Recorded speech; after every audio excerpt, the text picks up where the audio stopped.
안녕하세요. 모두 리뷰입니다. 사람은 그저 태어나 다른 사람과 마주하고 부딪히면서 살아가는 것뿐이에요.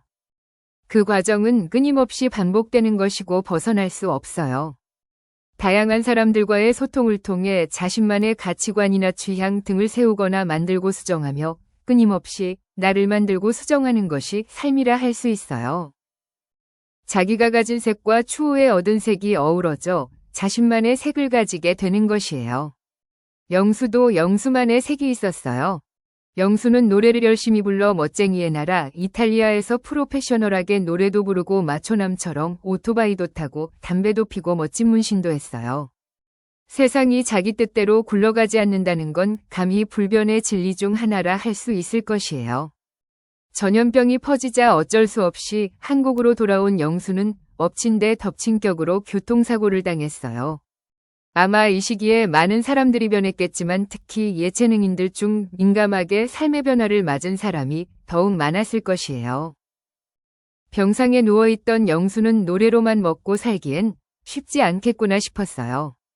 전 국민을 시어머니로 모셨던 무한도전도 늘 다음 먹거리를 찾고자 노력했듯이 영수도 다음 먹거리가 무엇일지 열심히 찾았어요. 영수는 여차저차해서 이렇게 저렇게 해서 보험 영업 본부장님이 되었어요.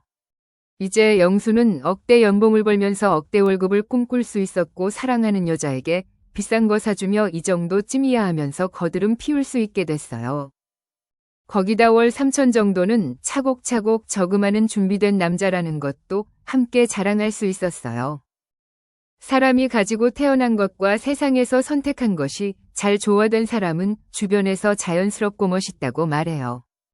옥순의 경우 상대방이 광수든 연숙이든 어떤 이야기를 나눌 때 편안하고 자연스럽게 대화가 흘러가도록 하는 우아함이 돋보였어요.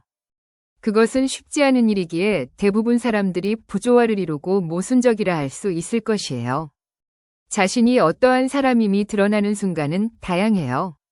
나는 솔로 제작진들은 사랑이라는 원초적 감정을 수단으로 이용해 출연자들이 모순적 모습들을 드러낼 수밖에 없는 상황에 처하도록 만들어요.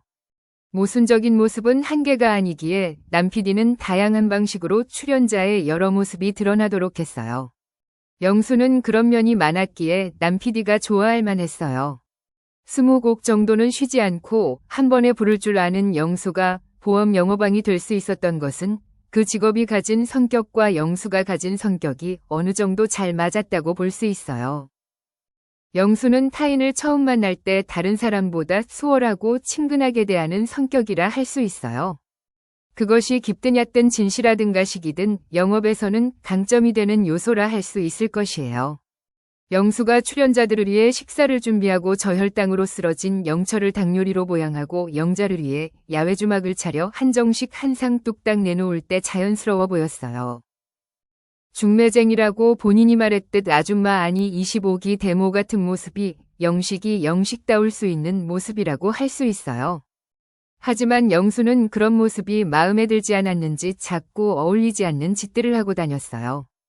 영철보다 작은 키, 맑은 피부, 어린이 만화의 동그란 눈을 가진 주인공 같은 동그란 영수는 치명적 마초맨처럼 굴어 상충됐어요.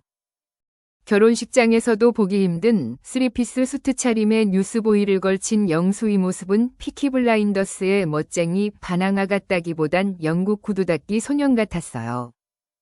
이탈리아 마초맨들의 모습을 손민수한 옷차림으로 광수와 옥순을 중매하고 영철 옆에 영숙을 붙여주려는 결정사 실장 언니 같은 행동을 했어요.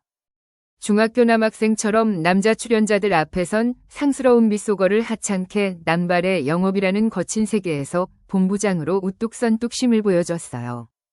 영수의 대비되는 모습의 정수가 빛을 발할 때는 이성을 대할 때였어요. 영자의 어질러진 트렁크를 본 순간 영수는 커플 성사에서 출발, 결혼, 자식 출산, 자식 결혼, 황혼 커플이라는 수순을 순식간에 그렸어요. 나는 솔로에서 아빠라는 새로운 신분을 얻는 영수는 남녀 사이에 친구는 없지만 혈육이정을 나누는 가족 같은 남녀 사이는 괜찮았어요. 영수는 자신이 거부당했다는 것을 알고 싶지 않았어요. 자신이 거부당하는 순간 특별한 방어막을 치는 능력이 있었어요. 인터뷰할 땐 여자들이 자신을 거부하는 시그널은 인지했지만 자신과 커플이 된다는 결론을 내려 데프콘을 의아하게 만드는 재주를 가졌어요. 영수의 머릿속에 여자가 날 거부한다는 것은 일절없는 것이 여태껏 나는 솔로에 출연했던 모태솔로 강력 의심남들이 보여준 전형적 사고방식이었어요. 내가 좋아한다는데 네가 왜 나를 안 좋아해? 라는 식의 일방적 강요와 같은 사고방식의 영수는 네 생각은 중요하지 않다는 위험한 발언을 했어요. 그 말인 즉슨 내 말과 위중이 절대적이니 너는 그냥 따르기만 하면 된다는 뜻이었어요. 덩치 큰 영철이나 상철이 그렇게 말했다면 위험한 매력 또는 진짜 위험한 사람처럼 보였겠지만 초식동물 같은 눈망울로 말하는 영수는 전혀 치명적으로 보이지 않았어요.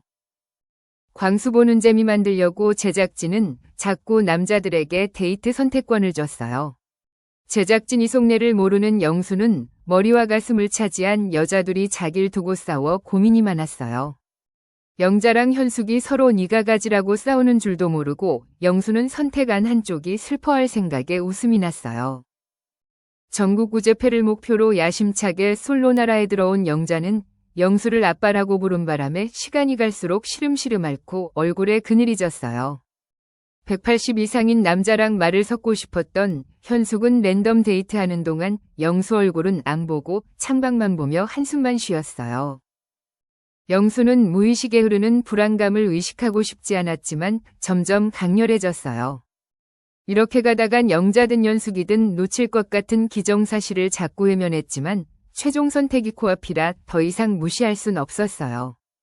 제작진 앞에선 멋지게 영자를 보내주겠다고 말하곤 영자 보고는 놓치기 싫다고 부담을 팍팍 줬어요. 이탈리아에서 살기만 했고 시댁이 없는 영수는 현숙이랑 면접 볼 자격이 없었지만 그래도 면접 보고 싶다고 떼를 썼어요. 넓은 소파에 많은 자리 두고 현숙 옆에 딱 붙어 앉아 놓치고 싶지 않은 마음을 표현했어요. 현숙이 불편하다고 대놓고 말해도 영수는 못 들은 척했어요. 마음에 없는 이성 앞에서 플러팅하듯이 웃어서 희망 고문하는 영자와 달리 현숙은 힘들어간 입술처럼 야물딱지게 거절했어요. 180 넘지 못해 서류 전형에서 진직에 탈락시킨 현숙은 탈락 이유를 빙빙 돌려댔어요. 영수는 탈락 사유를 들을 때마다 알맹이 없는 아무 이유를 댔고 그것은 누구도 납득시킬 수 없는 것이었어요. 진심으로 현숙이든 영자든 누구와 잘 되고 싶었다면 그깟 바이크 버리겠다 그깟 흡연 끊어버리겠다며 진짜 마초맨 같은 모습을 보여줄 수 있었지만 멋쟁이 셀카를 인스타에 계속 올리고 싶었던 영수는 그 말만 뺐어요. 여기서 영수가 누나를 굴려가며 변명, 설득 하는 모습을 보면 시병시기의 모습이 연상되었어요. 약사빠른 턱시기는 아무 말 대잔치를 속사포로 쏟아내 대화의 주도권을 자신에게 가져오는 능력이 탁월하다면 영수도 자신이 불리한 주제에 대해 논점을 흐리게 하려는 의도는 같지만 턱시기보다 능력이 떨어져 실패한다는 점이 달랐어요. 턱시기와 달리 여러 사람을 보듬는 것을 좋아하는 영수는 앞으로도 턱시기처럼은 하지 못할 것 같아요. 둘 다 영업을 한다는 공통점이 문득 떠오르는 것은 이것이 우연인지 필연인지 모를 일이에요. 재미있게 시청하셨다면 좋아요와 구독으로 힘을 주세요. 더 재미있는 리뷰 스토리로 보답할게요. 감사합니다.